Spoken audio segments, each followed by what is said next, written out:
Good afternoon विद्यार्थियों। आज हम फिजिकल केमिस्ट्री का नेक्स्ट वीडियो अपलोड कर रहे हैं, जिसमें हमारा जो टॉपिक है वो टॉपिक रहेगा अणुसंख्य गुणधर्म।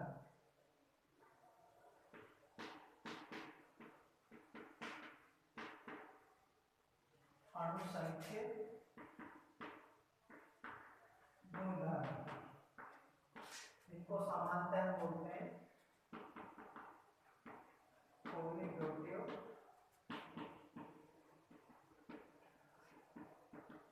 प्रॉपर्टीज। इससे पहले अपन ने इस विलयन वाले चैप्टर में विलयन के गुण और विलयन की सांद्रता की इकाइयां, उसके बाद में अपन ने इसमें नेक्स्ट टॉपिक लिया था सक्रियता गुणांक, और फिर अपन ने पढ़ा था इसमें आयनिक सामर्थ्य। उसके बाद में जो हमारा जो टॉपिक है वो अणुसंख्य गुणधर्म है, और ये टॉपिक एग्जाम की दृष्टि से बहुत महत्वपूर्ण भी है, क्योंकि इस टॉपिक में से क्वेश्चन हमेशा आता है। अणुसंख्य गुणधर्म में आप लोगों को नाम से पता चल रहा है कि इसमें अणु है और अणुओं की संख्या है, यानी विलयन के कुछ ऐसे गुण होते हैं जो अणुओं की संख्या पर निर्भर करते हैं। अणुओं की संख्या पर निर्भर करते हैं, उनकी रासायनिक प्रकृति या रासायनिक संरचना या रासायनिक संगठन पर निर्भर नहीं करते हैं। सामान्यतः अपन यदि अणुसंख्य गुणधर्म की डेफिनेशन देना चाहें तो ये दे सकते हैं कि विलयनों के वे भौतिक गुण जो किसी तनु विलयन के इकाई आयतन में घुले हुए विलय के कणों की संख्या पर निर्भर करते हैं, न कि विलय की प्रकृति पर। दोबारा सुनिए, विलयनों के वे भौतिक गुण जो तनु विलयन के इकाई आयतन में घुले हुए विलय के कणों की संख्या पर निर्भर करते हैं, विलय के कणों की संख्या पर निर्भर करते हैं, न कि विलय की प्रकृति पर, उन्हें हम अणुसंख्य गुणधर्म कहते हैं। यह डेफिनेशन देते हैं हम।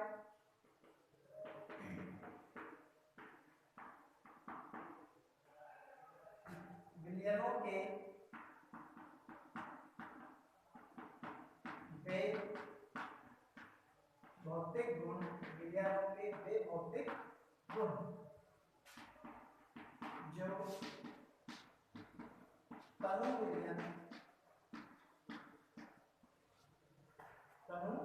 विलयन के इकाई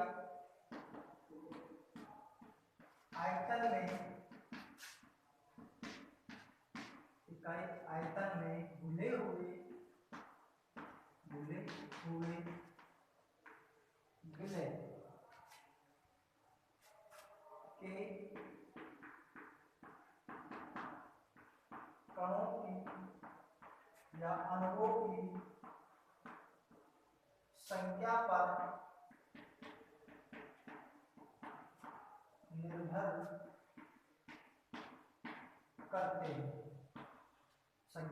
निर्भर करते हैं, न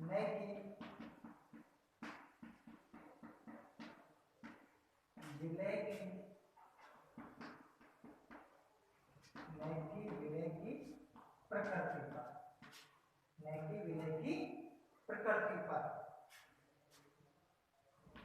ऐसे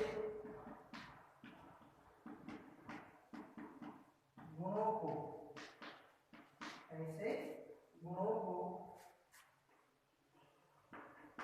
अणुसंख्य गुणधर्म कहते हैं।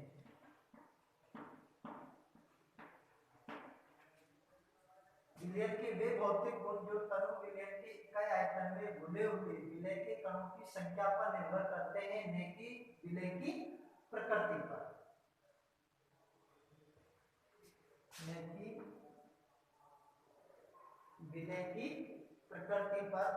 वे गुण क्या कहलाते हैं? अणुसंख्य गुणधर्म कहलाते हैं। ये जो अनुसंख्य जो गुणधर्म होते हैं, अनुसंख्य गुणधर्म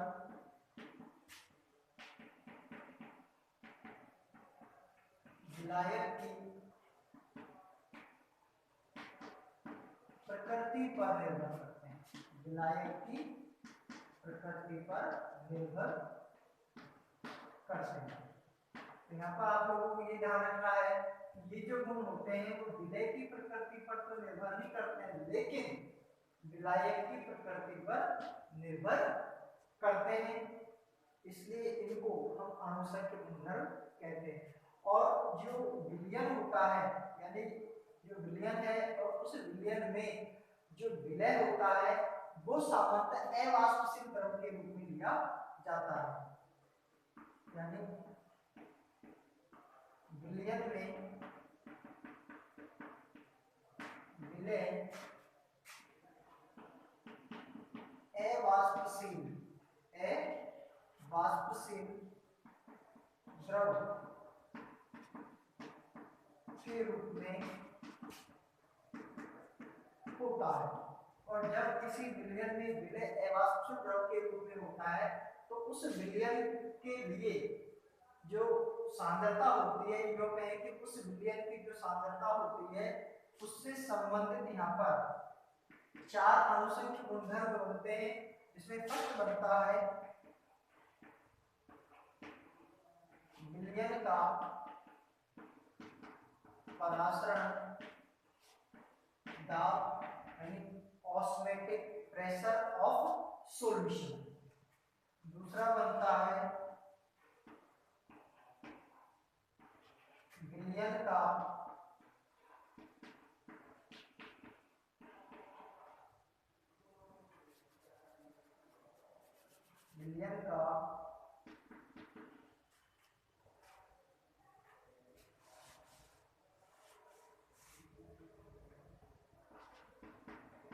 वाष्प दाब का आपेक्षिक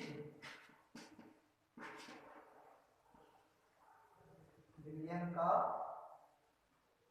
वाष्प दाब में आपेक्षिक अवनमन, विलयन का वाष्प दाब में आपेक्षिक अवनमन, यानी relative lowering of vapour pressure of solution, यानी इसको बोल सकते हैं अपन relative lowering of vapour pressure of solution. Third number का है विलयन का या विलयन में क्वथनांक उन्नयन,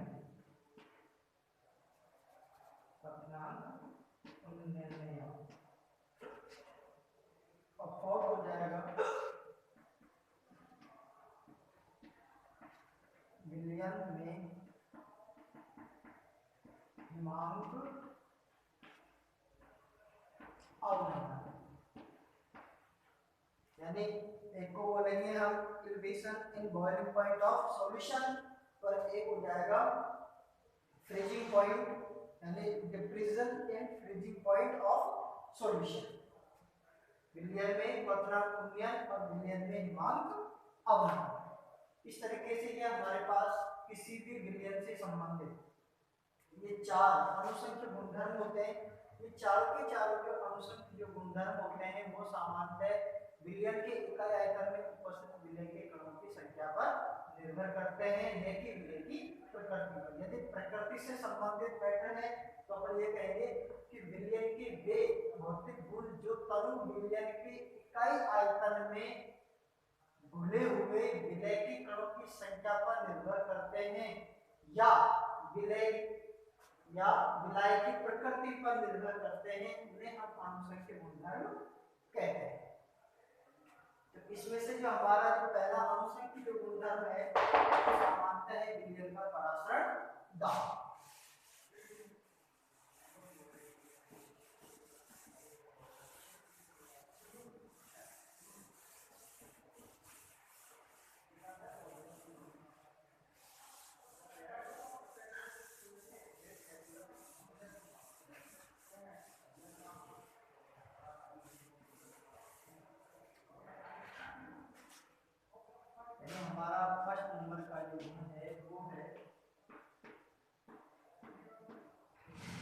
विलयन का परासरण दाब,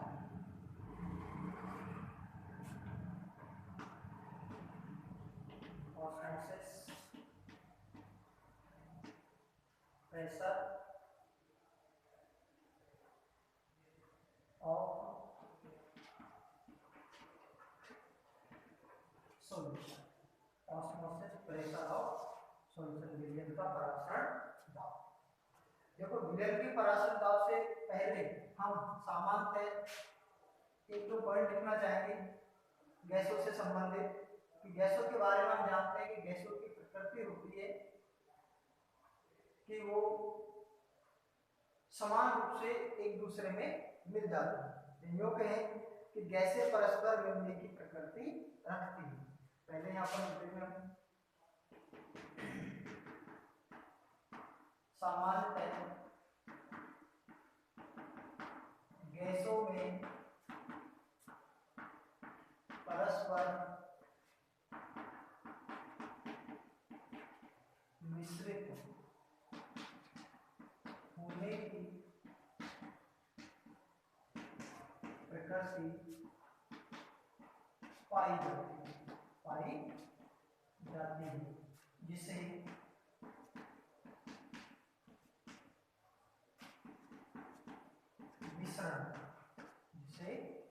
विसरण या डिफ्यूजन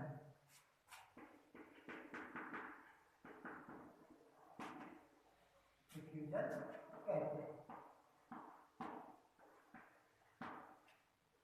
क्योंकि गैसें जो होती है वो उनको मिलने वाले जो संपूर्ण आयतन होता है, प्राप्त आयतन होता है, उसको घेरने की क्षमता रखती है। तो उसके लिए अपन ये कह सकते हैं सामान्य गैसों में परस्पर मिश्रित होने की प्रकृति पाई जाती है, जिसे हम विसरण कहते हैं। क्योंकि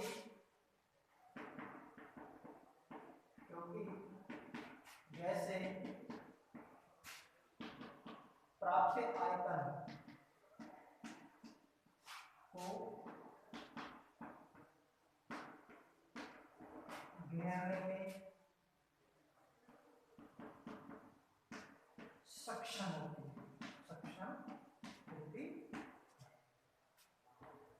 इसी प्रकार से अपन द्रव और ठोसों के लिए भी कह सकते हैं कि जो द्रव पदार्थ होते हैं, द्रव पदार्थों में भी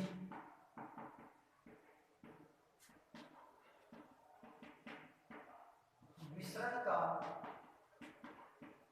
गुण पाया जाता है, लेकिन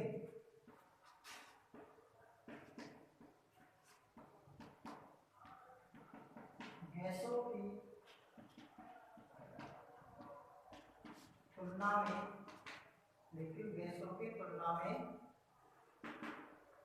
बहुत कम पाया जाता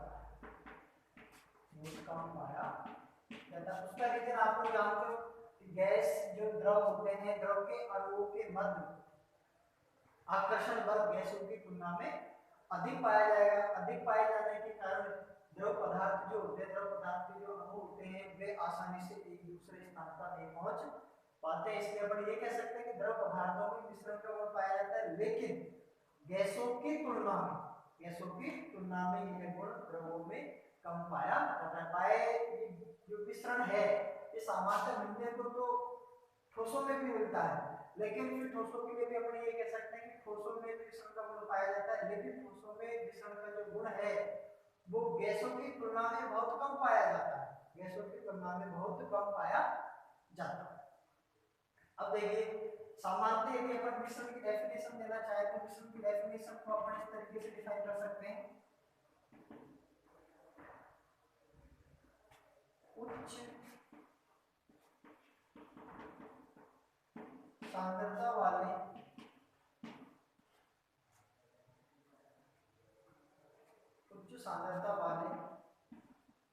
क्षेत्र से पदार्थ के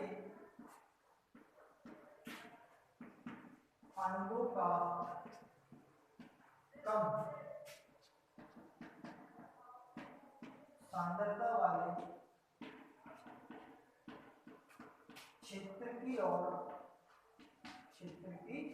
और स्वतः गति करने के गुण को या फिर समांगिक विलयन के गुण को विसरण कहते हैं। क्या कहते हैं? विसरण कहते हैं। अब देखो यहाँ पर पढ़ने के लिए लिखा है कि उच्च सांद्रता वाले क्षेत्र से पदार्थ के अणुओं का कम सांद्रता वाले क्षेत्र की और स्वतः गति करने के गुण को हम क्या कह देते हैं? विसरण कह देते हैं। अब विसरण के दौरान पदार्थ जो है उसके दोनों क्षेत्रों में सांद्रता समान होने के कारण अपन उसको कह देते हैं सममांगी तंत्र या सममांगी विलयन। लेकिन यहाँ पर बात यह आती है कि जो स्वतः जो गति हुई वो गति विलय के अणुओं की हुई या विलायक के अणुओं की हुई, इस चीज को डिफाइन करने के लिए हम यहाँ पर सामान्यतः विलयन के परासरण दाब या परासरण का उपयोग करते हैं, क्योंकि विसरण में तो विलय और विलायक दोनों के अणु गति कर सकते हैं। विसरण में विलय और विलायक दोनों के ही अणु गति कर सकते हैं, लेकिन परासरण में सामान्यतः ऐसा नहीं होता है। तो इस प्रक्रिया के दौरान यानी स्वतः गति जो होती है वो विलय के अणुओं की होती है या विलायक के अणुओं की होती है। इस चीज को डिफाइन करने के लिए हम यहाँ पर दो प्रकार की झिल्लियों का उपयोग करते हैं, जिसमें पहली है पारगम्य झिल्ली और दूसरी होती है अर्धपारगम्य झिल्ली। अर्धपारगम्य झिल्ली। पारगम्य जो झिल्ली होती है इसके लिए अपन सामान्यतः ऐसे कह सकते हैं कि ऐसी झिल्ली जिसमें से होकर विलय और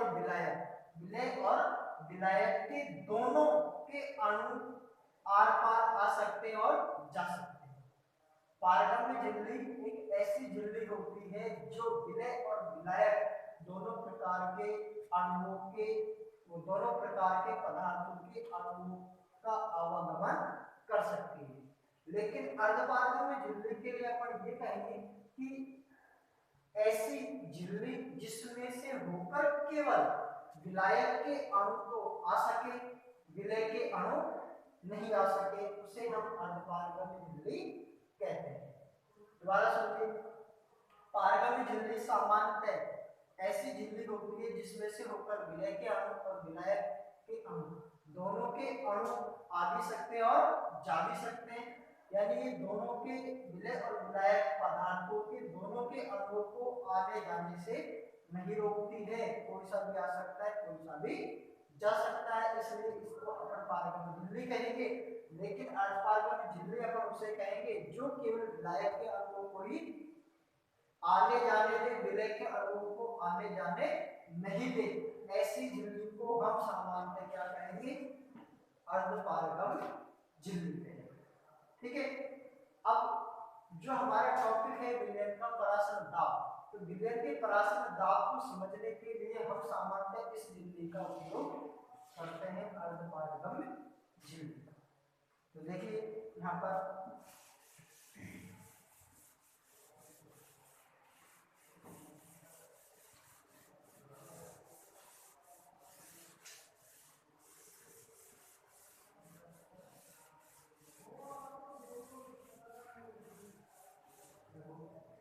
हम एक पात्र लेते हैं, ये हमारे पास एक पात्र है और इस पात्र के मध्य में हम एक अर्धपारगम्य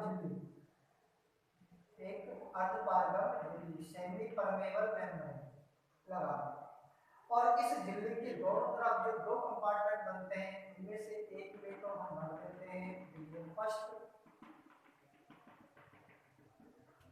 और एक में भर देते हैं बिलियन सेकंड।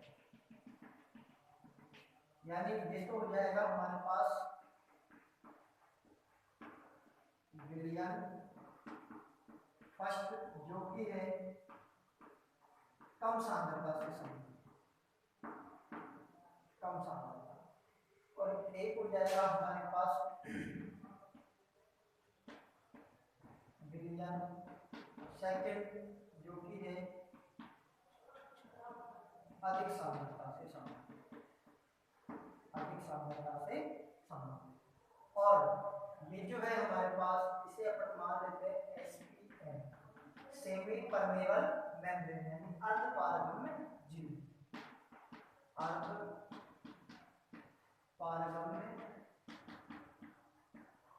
झिल्ली। ठीक है। अब ये जो अर्धपारगम्य झिल्ली है, उसके बारे में हम पहले पढ़ चुके हैं कि ये जो झिल्ली होती है अर्धपारगम्य झिल्ली, ये सामान्य विलायक के अणुओं का ही गमन होने देती है, विलायक के अणुओं को गमन रोक देती है। तो देखो यहाँ पर ये कम सांद्रता का विलयन है, ठीक है, और ये अधिक सांद्रता का विलयन है। तो कम सांद्रता के विलयन में विलायक के अणु ज्यादा होंगे, विलायक के अणु ज्यादा होंगे। तो यहाँ पर अपन लिख सकते हैं विलायक की मात्रा अधिक, विलायक की मात्रा अधिक, और इधर लिख देंगे विलायक की मात्रा कम, विलायक की मात्रा कम। अब देखो सामान्य कोई भी चीज है वो हमेशा अपनी अधिक सांद्रता से कम सांद्रता की ओर गमन करती है। तो इसके लिए अपन ये कह सकते हैं कि कम सांद्रता वाले विलयन से, कम सांद्रता वाले विलयन से विलायक के अणुओं का अर्धपारगम्य झिल्ली में से होकर अधिक सांद्रता वाले विलयन की और स्वतः परिवर्तित प्रभाव क्या कहलाता है? परासरण कहलाता है। यहाँ पर केवल परासरण ही लेना है हमें, अभी परासरण भाव को अभी हम आगे डिफाइन करेंगे, केवल यहाँ पर परासरण, ऑस्मोसिस केवल।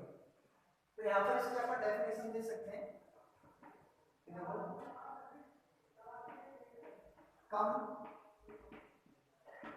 सांद्रता वाले, कम सांद्रता वाले विलयन से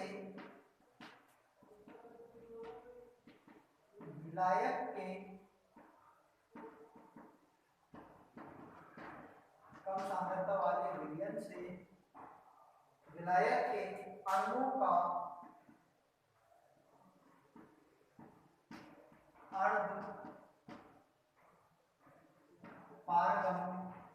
अर्धपारगम्य झिल्ली से होकर, अर्धपारगम्य झिल्ली से होकर, अर्धपारगम्य झिल्ली से होकर अधिक सांद्रता, अधिक सांद्रता वाले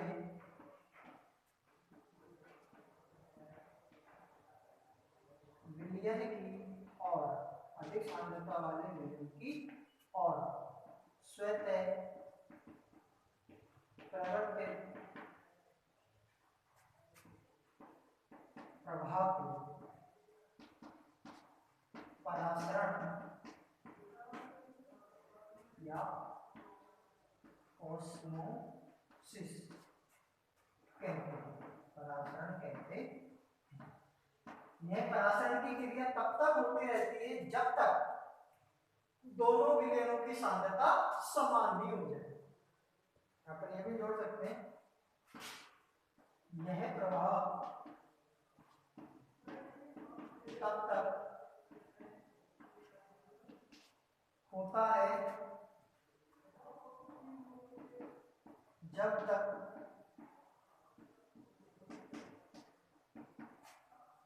दोनों विलयन या अर्धपारगम्य झिल्ली के दोनों तरफ,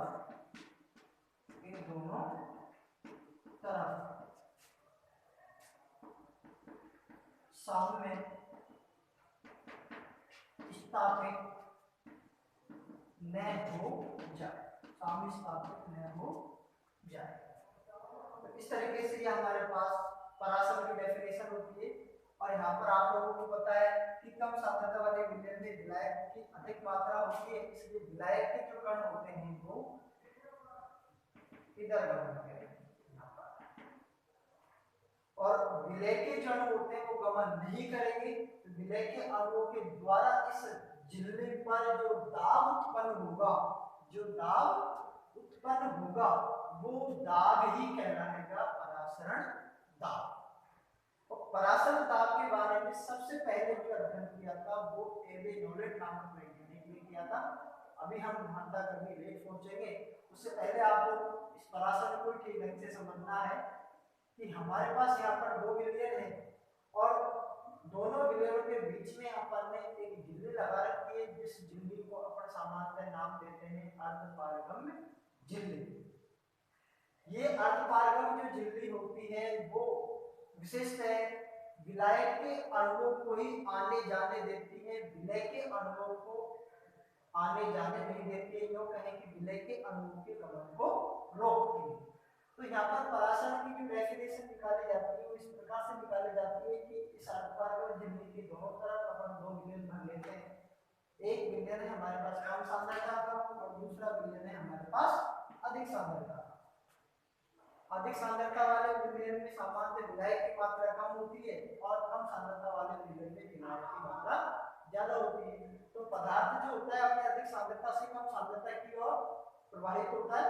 तो उसके लिए अपन ये कह सकते हैं कि कम सांद्रता वाले विलयन से विलायक के अणुओं का अर्धपारगम्य झिल्ली से होकर अधिक सांद्रता वाले विलयन की ओर स्वतः प्रवर्तित प्रवाह को हम क्या कहते हैं? परासरण कहते हैं। यह प्रवाह तब तक होता रहता है जब तक दोनों विलयन या अर्धपारगम्य झिल्ली के दोनों तरफ साम्य स्थापित न हो जाए। इस तरीके से यह हमारा परासरण की डेफिनेशन समाप्त होती है। अब देखो यहाँ पर एक छोटा सा जो टॉपिक बनता है और विसरण, और विसरण में क्या अंतर होता है, तो उसके लिए अपने यहाँ पर ये लेते हैं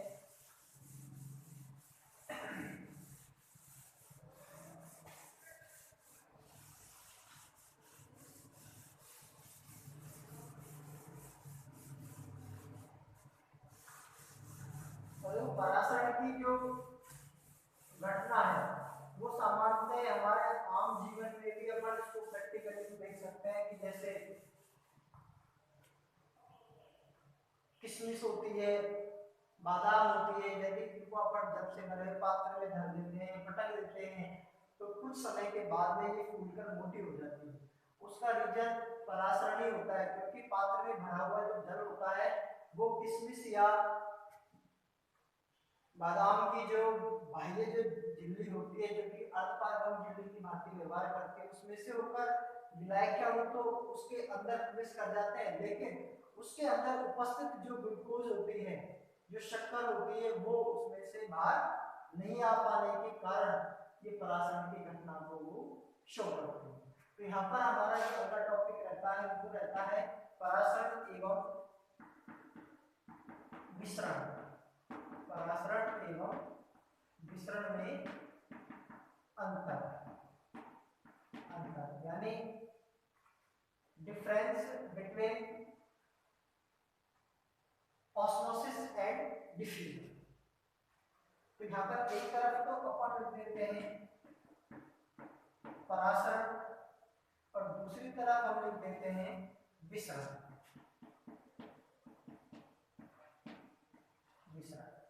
ठीक है, अब इसमें अपन पहला अंतर ये लेते हैं, परासरण में अर्ध पारगम्य झिल्ली, अर्ध पारगम्य झिल्ली की आवश्यकता होती है, आवश्यकता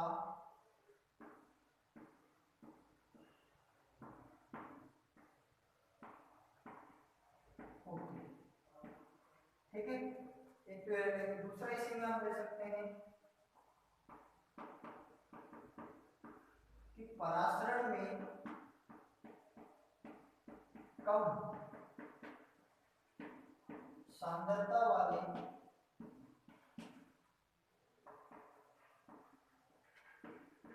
विलयन से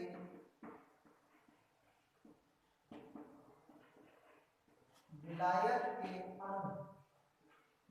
के अणु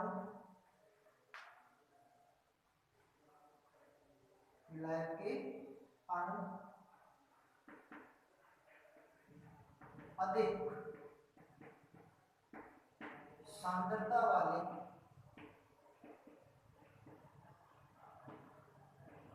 विलयन में प्रवेश करते हैं। ठीक है। थर्ड इसमें अपन ये लिख सकते हैं कि दाब को बढ़ाकर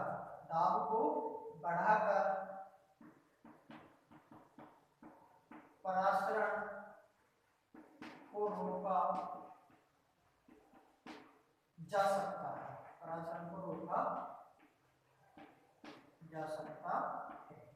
दाब को बढ़ाकर परासरण को रोका जा सकता है। और एक ले सकते हैं कि परासरण गैसों में संभव नहीं है। परासरण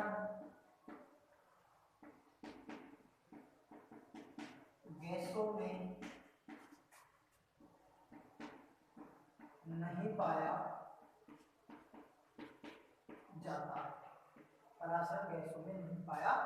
है। अब ठीक इनके जो विपरीत है वो अपन इधर ले सकते हैं कि परासरण के अनुपात में जितने की आवश्यकता होती है यहाँ पर लिख देंगे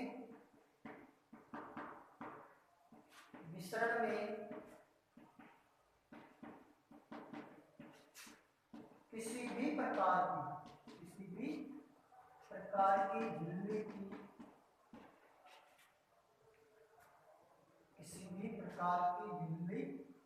की आवश्यकता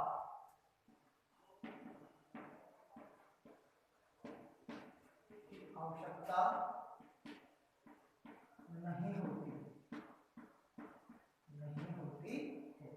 दूसरा अपन यहाँ पर लिख सकते हैं कि मिश्रण में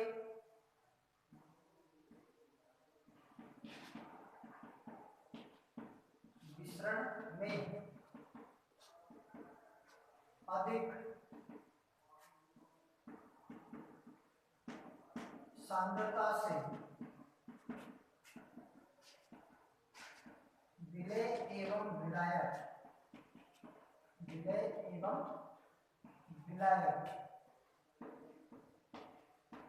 दोनों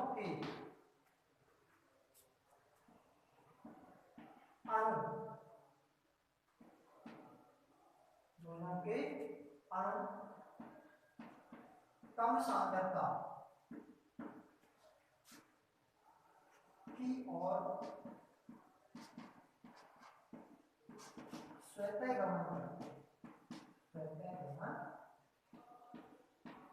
हैं। ठीक है। फिर अपन लिख सकते हैं कि दाब को बढ़ाकर जैसे परासरण को रोका जा सकता है, तो यहाँ पर अपन लिख देंगे कि दाब बढ़ाकर मिश्रण को नहीं रोका जा सकता। तो दाब बढ़ाकर मिश्रण को नहीं रोका जा सकता। दाब बढ़ाकर मिश्रण को नहीं रोका जा सकता। एक यहाँ पर लिखा है परासरण गैसों में नहीं पाया जाता, तो यहाँ पर अपन लिख देंगे मिश्रण सामान्यतः विलयनों में भी पाया जाता है। गैसों में तो मिलेगा ही मिलेगा, लेकिन अपन को अंतर लेना है तो यहाँ पर लिख देंगे कि विषम सामान्यतः विलयनों में भी पाया जाता है। इस प्रकार से परासरण और विसरण दोनों में हम अंतर डिफाइन कर सकते हैं। आज के लिए आपको इतना ही बैठो मिलेगा। बाकी हम नेक्स्ट वीडियो में आगे जो भी है पराशरण के नियम है, पराशरण की विधियां हैं, उनके बारे में पढ़ेंगे। तब तक आप लोग इतना ही